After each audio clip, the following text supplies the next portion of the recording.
Well, hello, everyone. Thank you so much for joining us again today on Safe Money Radio. Now, if you're listening for the first time ever, we have a very special treat today. And actually, our guest today is the longest running returning guest we've ever had. So, America's IRA expert, Ed Slott, is joining us today. Ed, thank you so much for joining us again. Well, it's great to be back with you, but I had more fun when we were sitting in your office. Well, that's true. We did one live last year, and that's the only way to go, is doing Yeah. it in person. Now we'll have to do one live here because actually I've got two studios now, but here at the library Wow. we've got more room, so we'll have to do one here in the library. All So right, I'll come back.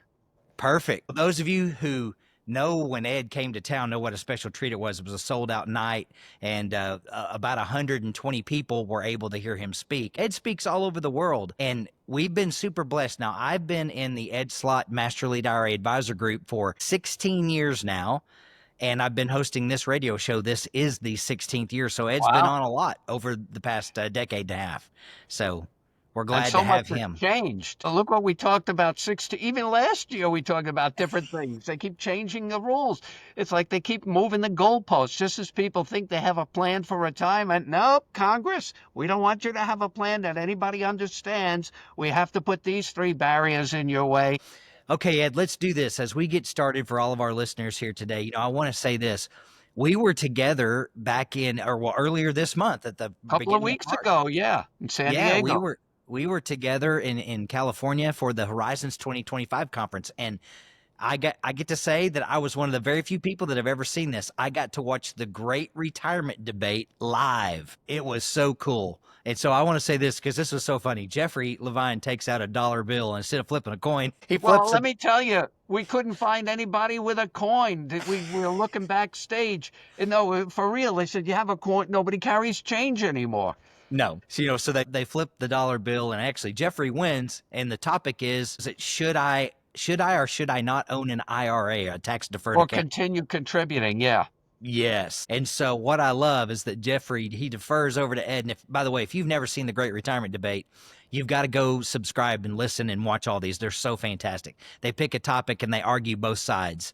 And so, Ed, this is where I want to start because I will never forget the crowd's reaction when Jeffrey defers to you and he's like, okay, you have to tell us why owning a tax deferred account is no good, why you should not contribute anymore. And what was your response? Oh, I went to town on him. You did. And then he reminded me, but you're Mr. IRA, so everything you've been saying for 30 years is out. Well, they changed the rules. Like we said, they changed the goalposts. Yes, IRAs before 2020 was probably a good vehicle. You could defer and keep it going for your beneficiaries. They could go out 50, 60, 70 years if they were young enough at the time of inheritance. That was called the stretch IRA.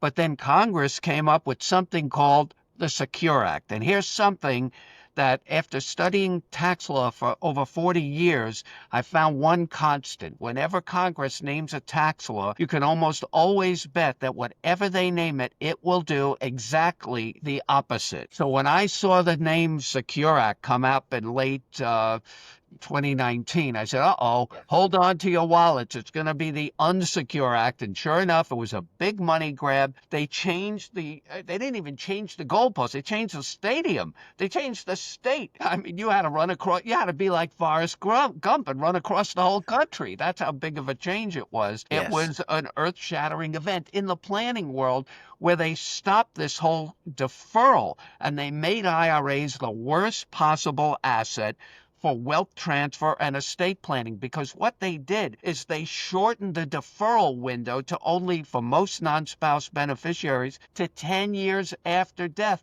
That means everything you've been accumulating tax deferred, remember, IRAs have not yet been taxed, will have to be pushed into the shorter window and all blown out by the end of the 10th year after death. Even somebody that thought they might be in a low bracket will be pushed into higher brackets, and we don't even know what the rates will be at that point. They could be higher. So it's a big money grab. Congress wanted their money earlier, and they pushed that through, and that changed everything. So IRAs are now probably the worst asset to own and build on. All it is now a growing, building, compounding debt. And as I say in every seminar now, which I've said since the Secure Act came in, your IRA is an IOU to the IRS. It's a growing, building, compounding debt. And the compounding is working against you because your IRA is really just a joint account with Uncle Sam. I had a client come in one time, and I said that years ago anyway, but he was so happy. He showed me his state, he came in with his statement sitting right here at this desk many years ago. And he was so happy. He said, Ed, you're not going to believe this. Look at this. I finally hit $1 million in my IRA. I said, give me that. That's not your money. That's just temporarily on your letterhead. What do you mean? And I went and wrote on it. I said, that's your name there. Call him Jim Smith, okay? Yeah, but you didn't add the joint owner. So I'm going to add Jim Smith and Uncle Sam. And I wrote it down. And he said, what, like a joint account with my wife? I said, oh, no, no, no. Uncle Sam is a special kind of joint owner. What's so special about him? Well, he determines what his percentage will be just when you need your money the most. When you need to dig in at retirement, Uncle Sam's going to say, let's see, how much money do we need? Maybe we'll take not 50%, maybe 60%. Who wants that kind of uncertainty? That, plus you have lower tax rates, now's the time to strike and start reducing these balances. IRAs have no more redeeming qualities. Let me give you an example. Yeah. Baseball season is starting. Everybody's happy about that. New sport, finally. We have this gap between, football and baseball. So baseball is starting up. Actually, as of this recording, it already started in Japan. They had the first actual games there. So Right. anyway, let's do a baseball story. Let's say you have a guy on a baseball team and he hits a lot of home runs. I mean, hits home runs even more than Ohtani. He hits them exactly when you need them. Always clutch, always in the playoffs, always in the World Series. He is super clutch, but nobody likes him because he's a misery. He's a horror show. Why? Because he gets involved in every scandal. He's big on his britches. Nobody likes him. He's trouble all the way. But they keep him because he has some redeeming qualities. He could hit home runs. But let me tell you, what would happen if one day he said, I can't hit home runs anymore? That's Yeah. an IRA.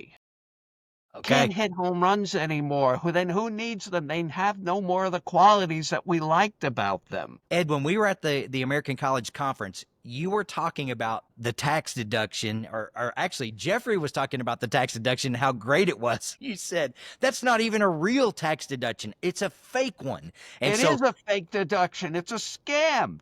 I'm telling you. And that was true even before. But again, we put up with it because you got that long deferral and that kind of made up for it. But yeah, once that's gone, people call it a deduction. What it is, I'll give you a simple example.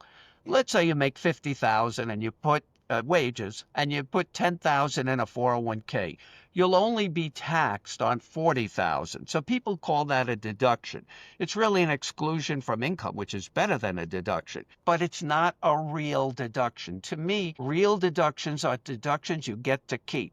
You deduct charity, you keep it. You don't have to give it back. You deduct home mortgage interest, you keep it. You don't have to give it back. You deduct medical expenses, you keep it. You don't have to give it back. This one, you have to give back. It's a fake deduction. That so-called deduction, people like to say, is really just a loan you're taking from the government to be paid back at the worst possible time and at unknown rates just when you need it the most in retirement. Nothing worse in retirement than looking ahead to uncertainty of tax rules.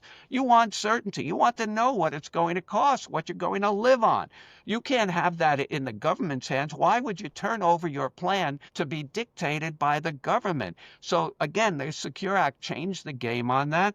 So I said this to another group of advisors, and they always hit me with the same two things that Jeff hit me with. They said, Ed, but what about the deduction? So we went through that. Fake deduction, not real. And then yeah, they said, but what about the company match? And that shows me some advisors, not you, because you keep up on the rules, didn't keep up on the rules.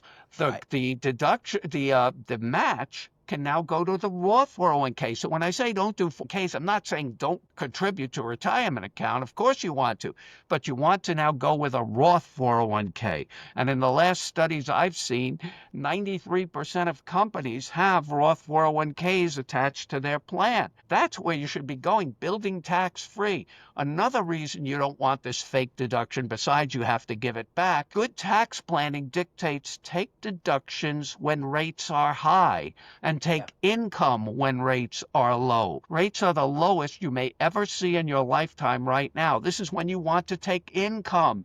Deductions are worthless now, not only because rates are low, but because you have to give them back. Yes. It seems like, it's the end of March. Next week is we're going to usher in April, and every year it's like I have to batten down the hatches and get ready for the pain that's coming. And by the pain, I mean, you can guess, but I know I'm going to get at least 50 phone calls in the month of April, between April 1 and April 15th. Brad, my CPA said I need a tax deduction. Can I open an IRA? No. Every year. There was a big piece a couple of weeks ago in the Wall Street Journal about cash balance plans. I'm including that in our elite manual because it makes the point. It talks about the same thing you're talking about. Yeah. And forget about the cash balance plans. Doctors like them because if you're older, you can really put the pedal to the metal. And they gave some examples where you could take 300, you could have contribute up to, with the right circumstances, not most Right. people, you have to be older and blah, blah, blah, but you could contribute not the, 7 or 8,000 or the 20 or 30,000, but over 300,000 and get a deduction. But Correct. again, a deduction, all you're doing is pouring gasoline on the fire. If you're going to do that, do it to a Roth if that's available. Why would you add gasoline to a burning building? That. So Yes. I saw that article, and people will say, just like you said, I want that deduction right now because I want to get a tax benefit. You give it back at the worst possible time. It's a Yeah. timing difference. We learned about that in accounting 101. Timing differences like depreciation. You give it back eventually. Yes. One of your most famous statements to me, it's literally sits above the computer where I write all my radio shows. I talk to all my clients. What is the difference between lettuce and garbage? Timing. Timing, yeah. That I that used that in one of my PBS shows. I saw it in an old book somewhere, yeah. and it always hit me. It's all about timing. And the thing is, you want certainty in retirement. Right now, you can lock in today's rate, so that's where you want to put the income. This business of deductions is a fool's errand, in my opinion, and it's short-term thinking. You're exactly right. At April, the first couple of weeks in April, people are going to be coming to you and their tax advisors or my old time clients. This may be before your time when I used to do tax returns right here at this desk like 30, 40 years ago. They would sit there and say, Ed, sharpen your pencil. Cut the tax bill down. Can you Yeah. throw in some deductions? I forgot Yeah. about that charitable thing for $1 billion. Right. Right. Yeah, this is not the time you can sharpen your pencil, but don't add deductions that you have to give back. I don't think people realize that you do. It's a timing difference, as you Yeah. said. You give it back at the worst possible time, and you can't guarantee what rates might be in retirement. Because I look at the debt and deficit levels. I don't even know what the debt is now, 34, 35, 36 trillion is ridiculous. All I know is if they have to round up to the nearest trillion, it's bad. It And at is. some point, I mean, Congress is so far kicking the can down the road for 20, 30 years of this stuff. But at some point, it's going to hit the fan. If you look like on a make-believe graph and you see debt levels at the all-time high and revenue levels from income taxes at all-time low, it can't go on. I, They're going to have to raise rates at some point. And the people that are going to get caught in the soup when the music stops will be the people with the most money in tax-deferred accounts. They're easy pickings. It's a low-hanging fruit for Congress at that point.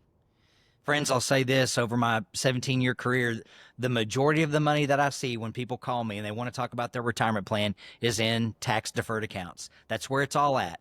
And so someone has built this up all this time and thinks, oh, this is this great, amazing piggy bank, and I'm going to take this back out and live on this in retirement. And the thing that they forget to do, the thing that the planner is not doing with them, is talking to them about how that number is not the real number. The real number is what you get to keep. That's why we say on the show all the That time from Ed, it's not what you make, it's what you it's keep what you keep. after taxes that The counts. problem is they think, the people you're talking about, most people, they think their money is theirs. But look at the word theirs. It spells the IRS. That's it. Theirs is the IRS. That's why you need to be working with a retirement income certified professional who understands all aspects of financial planning, not just what you're putting back, but what you're going to get to take out and how that's going to affect your Social Security taxation. It's going to affect your IRMA, income related monthly adjustment amount, surcharges on your Medicare premiums. All this stuff comes into play. We're talking about tax deferred accounts and contributions and required minimum distributions and having to take the money back out once you get to retire according to Uncle Sam's rules on his timing. So, Ed, let's talk about the big question: to convert or not to convert. Because we've got this money built up, and now people are learning, oh, I've got this major building tax problem here. How do I deal with that? Let's talk about conversions for a minute. What does it mean when someone converts to a Roth? Well, as you know, since you've been studying this stuff, and I'm so glad to be on with you and let people know that you've been studying the tax planning, the detail, all the things we're talking about for over 16 years in our Elite IRA Advisor Group. People should know this. That's a group of about 500 of the dedicated advisors who want to learn more about what you just said before the break, how to keep more and pay less. And there's ways to do it. But the average advisor, even the CPA or the financial advisor, they're short-term thinkers. And that's the key to all of this planning, the foundation of paying the lowest tax. It comes down to one simple, I call it my always rule. Always pay taxes at the lowest rates. You will always keep more of your money. So what is the Roth conversion? To me, it's a big, giant bet on future tax rates. Now, I look at it one way. I see the debt. I have to believe in math as a CPA, a tax advisor, that at some point the chickens are going to come home to roost, or whatever that saying is, and tax rates will be higher. If they're higher in the future, then you win that Roth bet. And I think that's a pretty good bet. Speaking Yeah. of bets, let's make believe you're in Las Vegas, right? You're at the blackjack table. And that's one of the only games I understand, so I can talk about that. So the dealer, they give you two cards, right? And they give the dealer two cards, but one of them is face down. You don't get to see the one card, right? What if Right. both of his cards were face up? Would that give you an advantage? Oh, That's yeah. how much of an advantage that I believe you have on this bet. It's a bet on future tax rates. And the reason I like this bet is because even if I'm wrong about everything. And somehow it just all went in the dumpster and they lowered rates and there was no more revenue and we were printing money, borrowing from China, all these horrible things. What else are you going to do if you don't raise taxes? You print more money or borrow from China. What are the alternatives? So let's say I'm wrong about everything and tax rates go down somehow. What is the worst scenario if you paid taxes now and converted to the Roth? You've locked in. This is the worst case scenario. You've locked in a 0% tax rate for the rest of your life and 10 years beyond to your beneficiary, locking in today's low rates. That's not a bad consolation prize, even in the worst case scenario. Can't beat a 0% tax rate, as opposed to taking a chance in retirement when every dollar is critical on what tax rates might be. Do you want to go into retirement with a might be approach? Not good. So I'm a big Roth fan for pretty much anybody because the rates are so low and balances, thanks to the stock market, even with the rockiness we've had recently, most balances are pretty hefty and being built up, but they're being built up partly for the partner, Uncle Sam. I've had clients come here and say, but wait, Ed, you said this is a bet on future rates, but always pay taxes at the lowest rates. I'm going to be at a lower rate in retirement. And I always play along. I said, oh, tell me why. Yeah. Well, I won't have a W-2. Look, I'm making 400,000 a year. When I take that off, I'll be in a lower rate. So if you say pay taxes when the rates are lower, I'd rather pay them in retirement. I said, yeah, you're forgetting one thing. Doing nothing is not an option. If you do nothing, your IRA continues to grow. And at some point, if you do nothing and ignore the problem, like burying your head in the sand, at some point, you're going to be forced into what I call the government plan. You want your plan, not the government plan. What's Right. the government plan? The government plan is at age 73, the dreaded RMDs, required, the R is for required, minimum distributions. And in many cases, so much is built up that it could far exceed the income projections even without having a W-2. I remember a guy, a client years ago, I was telling him to do Roths for years. No, no, no, I'll be in a lower bracket. I make a lot of money. So he came here again, right at this desk. I'll never forget. And he was all ready for his taxes. Ed, this is my first full year of retirement. He couldn't wait to get I give him the taxes. What is this? My income's higher than my best earning years. Ed, how could this be? I said, it's easy. You never listen to me. I told you this would happen. And RMD, sure enough, were higher than his W-2 because he buried his head in the sand. Doing nothing is not an option. It's like the old Henny Youngman line. When I read about the evils of drinking, I gave up reading. That is so good. Friends, if you're listening right now and maybe you've never thought about what happens with taxes once you start taking distributions in retirement, it's kind of a big part of the financial planning thing. It's not just about the first half of the game. Ed talks about this all the time in all of his books. It's the second half, it's the back nine, it's the fourth quarter. That's what matters. It's not about what you're making right now, it's about what you're going to keep in the future. And Ed, I'm an early riser like you. I know you get up Yeah. early every morning, you read the Wall Street Journal. And this morning I saw something, I thought this is awesome. David Blanchett and Michael Finca from the American College, friends, colleagues, they just won an award for their research on retirement income planning. And the title of a lot of what they've been doing, this license to spend, this was talking about how retirees spend guaranteed income much quicker than they will their savings. And that's interesting to me because right now, the market's volatile. It's back and forth. It's up, it's down. And it reminded me of something you said years ago. I have it written down on my desk where you talk about how people aren't looking for the next hot stock, the next new Right. idea. Talk about why they're not. They're looking for guarantees. Why is that? Well, at some point when people have money not looking good, they don't want to lose it. As you're approaching to retirement or already there, the worst case scenario is you lose money. Psychologically, it throws you off. So the job then turns to not accumulating, but protecting what you have and having some source of guaranteed income. And I had this with my mother, and she was exactly like that. She had these 5 annuities, and it turned out to be the best thing that ever happened to our family. I didn't know it back then. My father died years ago, and they knew my mother, the advisor, probably somebody like you many years ago, knew she was like that Energizer bunny. She lived into her 90s. Yeah. And in fact, even in her 90s, she was still looking for a man. She used to complain, I want a date, not a patient. Nobody could keep up with her. Anyway, she had these annuities, and they were the best thing that ever happened. Those checks came in every month, no matter how old she got, no matter how sick she got, and no Yeah. matter how the market performed. And even at the end of her life, I was up at the hospital near the end, and I looked at her checkbook and I said, Ma, you only have like $600 left. What do I care? I get new money every month. So she had that same mentality because it was guaranteed. There's Yeah. something special about guarantees.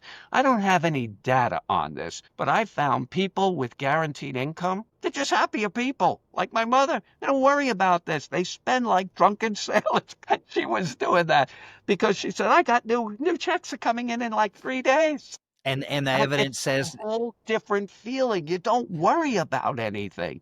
And I'm not saying for yeah, all your money. I have annuities myself, but not for everything. right. But I use that as protection against downside risk in the market.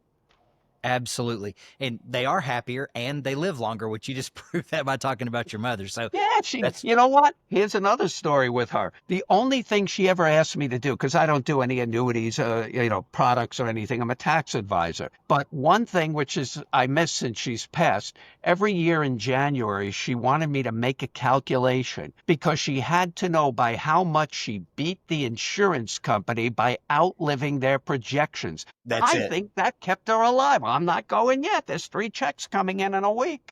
I own 8 annuities. People are like, you're probably going to quit. No, I'm going to live forever. I want to I'm going to stick it. make them pay. Yeah, I'm going to stick it to them. I Yeah, got I know. She loved that. She never loved pay that. for something you're not going to use. So I'm going to New keep money those. every month. It's unbelievable. Well, and I'm watching it happen in my mother's life. You know, my father, who was a never buy an annuity guy, he Yeah. worked for Merrill Lynch all those years. And then he went through the '08, '01 crash and then the '08 crash at the wrong time, age 56, age 63.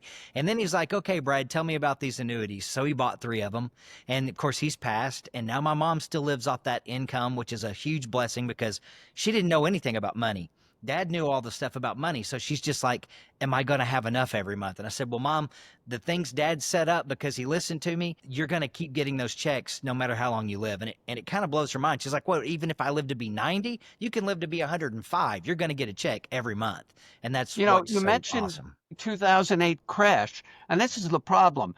You know, they always say the market returns over time unless you run out of time. And older people didn't have the years left to find the recovery. Yeah. But my mother had these annuities back then. But a lot of her friends, her peers, maybe they were in their 80s back then, I don't remember, but like her, they lost a fortune. Mm. And she couldn't go out with them, go to shows like she wanted to do in the movies. You know, she couldn't do any of that because they lost their money. On the other side, my mother somehow, I don't know what products she had, her checks went up. She had Yeah. like inflation riders. Yep. So while all of her friends' money and savings were being lost without any time horizon for recovery because it went too long, her checks actually increased at the worst possible time. While everybody's savings were going down, her guaranteed checks were going up. The I don't know beauty what she had, but she had some kind of thing that, the checks went up. had to be an inflation rider or the beauty Yeah, to bucketing and knowing that you've always got something there when the inflation yeah. kicks in to turn on the next bucket. And so, friends, if you're listening and you've heard the naysayer say, those annuities they're terrible. Listen to someone who's structured more than 2,000 of them. I've written more than $300 million in annuity products. I own 8 of them. I know them inside and out. Call us anytime. We will show you the evidence behind why this is a great part of your portfolio, not for all of it, but why Right. having guaranteed income, that's why David Blanchett, Michael Finke just won this award in research planning by the Financial Council, because the research says the more guaranteed lifetime income you have, the longer your portfolio is going to last, the happier you're going to be, the longer you're going to live. They didn't need to do all this research. You should have, let me talk about my mother. I did it in 5 minutes. Who That knows how long it took them to say people with guaranteed income are just happier. That's it. that's it. Yeah. I'll make it a study. That's it. Call us anytime, 866-780-7233.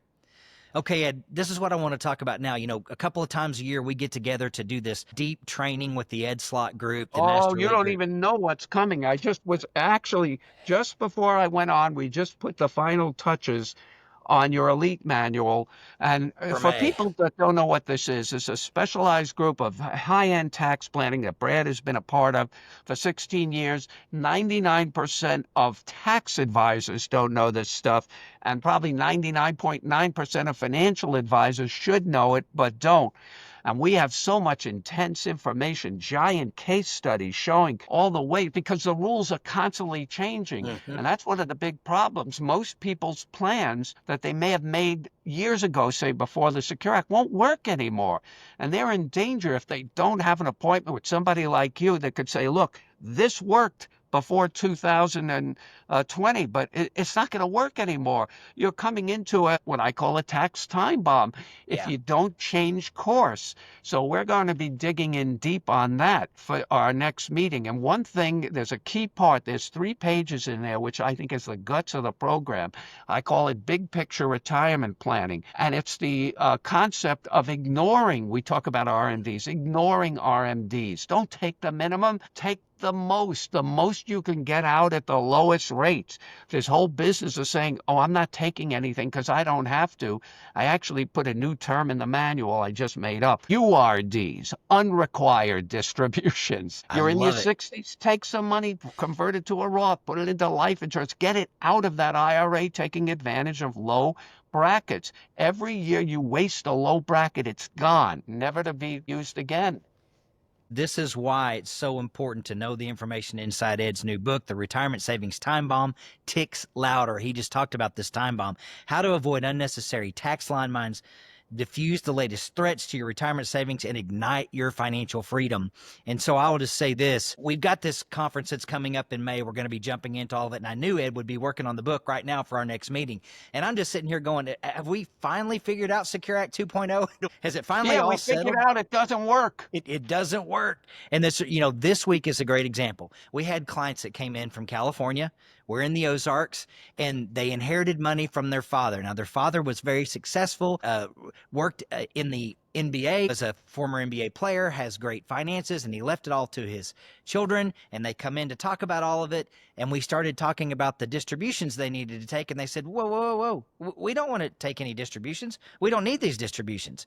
Well, that's the first part of the conversation that can confuse people when they're a non-spouse beneficiary and they find out they've got to take money out that's taxable on top of their earned income, the earned income of their spouse, and how you've got this major tax time bomb that's going to happen. That's why this information is so important. So No, it's critical for everybody because, when we started this program, we talk about the goalposts changing. I mean, they're yes, always fiddling with the tax law because they're constantly running out of money because of the deficit and debt levels. So they're going to absolutely. keep squeezing. I just don't see tax rates ever going down. Probably up, but I don't see them ever going down. Not with all the other things that are there that become a part of the formula once you retire. It's not just the distributions Yeah, from the IRA. It's also the pension. It's also Social Security. It's also yeah. IRMA, Medicare surcharges, and all these fun formulas that go together to find out, well, how much do you get to keep? You see, like you said, you see the orange or the lemon, and it's not really that full because they're going to squeeze it and squeeze it and squeeze it, and then you get about half a glass. That's all that's left. Ed, on Friday of last week, Heather Schreiber was on the show. Oh, you got some great guests. Great friend. I She is call her the top. sis. She Yeah. is so good at Social Security. I mean, I think she's tops in the country. She's so good. And I know there's a new thing that she's passionate about. I think she's going to be talking about this at your conference in Yes. May when we meet. But this how things are really on the radar right now for females in financial literacy and financial planning because there's 5 widows to every widower. And so I know you talk a lot about like this silver tsunami. You say it and it blows my mind. All these trillions and trillions of dollars that are built up in tax deferred accounts, and they're all going to be passing down to the next generation, either to spouses, which 5 to 1 is females to widows, or it's going to be to children and grandchildren, and there's going to be all this tax stuff wrapped up in it. Talk about that as we close the show. Well, that's what I call a tax time bomb. You want to inherit tax-free money. You want to have certainty, but to do that, somebody has to set that up for you. For example, I get questions from beneficiaries all the time. Says, well, if I inherit my parents' IRA, can I convert it to a Roth? No, your parents have to do it. An inherited IRA cannot be converted to a Roth. That's something your parents or whoever's leaving you the money has to do. So do for you. I get a question from older people. I'm 72. I hate to say it, but I guess I'm in the group. But let's call it 80s. That sounds old to me now that I'm 70. All right. I get questions from 80-year-olds say, should I convert at my age? And I said, well, it depends who you convert to a Roth is what I mean. An IRA to a Roth and pay the tax because rates are generally low now. Yeah. And I said, well, it depends who you're doing it for. If you're doing it for yourself, probably not. Because, sorry to say, given your limited life expectancy, the cost in your lifetime may not be worth the benefit in your limited life. But this is like a gift you can give to your children or grandchildren. You're doing it for them. If you convert, you've guaranteed them, first of all, you've guaranteed yourself tax-free Roth and total control of your money, income tax free for the rest of your life, but also your beneficiaries can keep it 10 years, keep it growing, building, accumulating for the full 10 years, even under the 10-year rule. After death, they can wait till the last day of the 10th year, pull it all out income tax free. This would work great for beneficiaries who themselves may be in their high earnings years, and the last thing they need is to get walloped in year 10 by inheriting a traditional IRA. Absolutely. And I want to say something. I was at a conference back in Dallas, and I was one of the speakers, and when I finished, Joseph Jordan got up to speak, and I ran Oh, around I and know got him. he's Very good. emotional. That's it. That's it. Yeah. And I was on the front row and I was taking notes, and he asked a question that I knew the answer to and no one else in the room did. They were kind of looking around. He said, guess which country has the most centurions? And it was quiet. And I said, the United States. And he turned and looked and he said, that's exactly right. And he put the graphic up on the board. And, you know, people turning age 100, the United States is in first by a mile. And so we think it's China, we think it's Japan. It's not. And so, you know, you using that example a minute ago, I think about this. You give your age. There's a real good chance you're living 28 to 30 more years, Ed. You're the I Energizer can't even Bunny. imagine the tax changes. You know, just to that, Exactly. I don't know what the current stats are, but when I did my first PBS show, I think it was 2007 or 2008, one of the graphics I put in there, I found this stat that Hallmark cards, and this is back then, so you're talking about, you know, 17, 18 years ago, maybe something like that. Hallmark cards had printed 85,000 at that point, 100-year-old birthday cards back then. Yeah. I can't imagine how many they're printing now. And you Wow. see more of them in stores now. Yes. So get rid of Uncle Sam while you can. Pay the tax while it's on sale. Do Roth conversions. Set up your future tax-free retirement income for life. There's reasons why. So friends, we don't just make this up. There's nothing, there's no gig, there's no catch, no bait and switch. We want you to keep as much money as you can for the rest of your life and pass it on to your friends, your relatives, your heirs, your charities, all tax-free. That's why we do this. So call us anytime, 880-7233. That's 866-780-SAFE. We've been here with America's IRA expert, Ed Slott, our great friend. Ed, thank you so much for joining us today. Well, thanks for having me on once again, and you do a great job educating because, as you said, I think you mentioned 5 different conferences. I don't know any advisor that goes to as many learning opportunities for the benefit of your clients. And serious, every place you've been, I think you've been in the front row. I never saw you be on the front row at any conference. You I know, got those are always the best students in their writing. I mean, your clients should know that. How many advisors are doing what you're doing? Almost nobody. I take the pictures so I can study it on the plane on the way back and make sure that I remember all this great stuff. So, And you friends, do. and so much of the time I've learned from Ed all these years, my great mentor, is that you don't know what you don't know. And so much of the time I learn something and go, oh man, I wish I'd have known that 2 years ago or last week. And so that's why I want to stay on the cutting edge. Call us anytime, 866-780-7233. We are retirement income certified professionals. You have a great day, a great week, and God bless. All right, thanks, Brad.